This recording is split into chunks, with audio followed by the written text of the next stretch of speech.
Hello guys, welcome back to my YouTube channel. അപ്പോൾ ഒരു വലിയ ഗ്യാപ്പിന് ശേഷമാണ് വീണ്ടും വീഡിയോ ഇടുന്നത്. ഇങ്ങനെ മടിച്ചിരുന്നപ്പോഴാണ് വിചാരിച്ചത് ഒന്നും നോക്കണ്ടേ, ഏതായാലും ഇന്നൊരു കുട്ടി ഡേ ഇൻ മൈ ലൈഫ് ചെയ്യാമെന്ന് കേട്ടോ. അപ്പോൾ പിന്നെ ഇതേ ക്യാമറ എടുത്ത് ഇറങ്ങിയിട്ടുണ്ട്.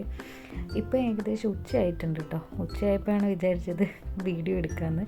അപ്പോൾ നമ്മൾ കുക്ക് ചെയ്തിട്ടുണ്ട് വേഗം, അതൊന്നും വീഡിയോ എടുത്തിട്ടില്ല. അപ്പോൾ ചോറിനിതേ പരിപ്പ് കറി, മുട്ട ഓംലെറ്റും പൊട്ടറ്റോ ഫ്രൈയും തൈരൊക്കെ ഉണ്ട് കേട്ടോ. അത് കഴിഞ്ഞപ്പോഴാണ് ഓർത്തത് നമുക്ക് കുറച്ച് വാഷ് ചെയ്യാനുണ്ട്. അതെടുത്ത് നമ്മൾ വേഗം മെഷീനിൽ കൊണ്ടിട്ടിട്ടുണ്ട് കേട്ടോ.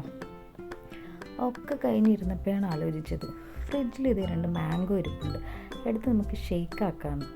അപ്പോൾ പിന്നെ അതിനുള്ള പരിപാടിയും തുടങ്ങിയിട്ടുണ്ട് കേട്ടോ. ഷെയ്ക്കൊക്കെ അടിച്ചിട്ടുണ്ട്. നമ്മളിത് 2 കപ്പിലേക്ക് അങ്ങ് ഒഴിച്ചിട്ടുണ്ട്. അത് എന്നിട്ട് ഫ്രിഡ്ജിലെടുത്ത് വെച്ചതാണ് കേട്ടോ. കാരണം നമ്മൾ കുളി കഴിഞ്ഞിട്ടില്ലായിരുന്നു. കുളിക്കുന്നതിന് മുന്നെയാണ് ഫുഡ് കഴിച്ചത്. കാരണം ഞാൻ ലേറ്റ് ആയിട്ടുണ്ടായിരുന്നു. അപ്പം ഇനി കുളി കൂടെ കാത്തു നിന്നിട്ടുണ്ടെങ്കിൽ ഫുഡ് കഴിക്കാൻ പിന്നെ ലേറ്റ് ആവും. അപ്പം നേരെ പോയിട്ട് കുളിക്കാൻ പോയതാണ് കേട്ടോ ഞാൻ. അപ്പോൾ നമ്മൾ കുളിയൊക്കെ കഴിഞ്ഞ് വന്നിട്ടുണ്ട്. നമ്മുടെ ഷേക്കൊക്കെ കുടിച്ച് ഈ വ്യൂ ഒക്കെ കണ്ടിരിക്കുകയാണ് കേട്ടോ. അപ്പോൾ നെക്സ്റ്റ് വീഡിയോയിൽ കാണാം. ടാറ്റാ.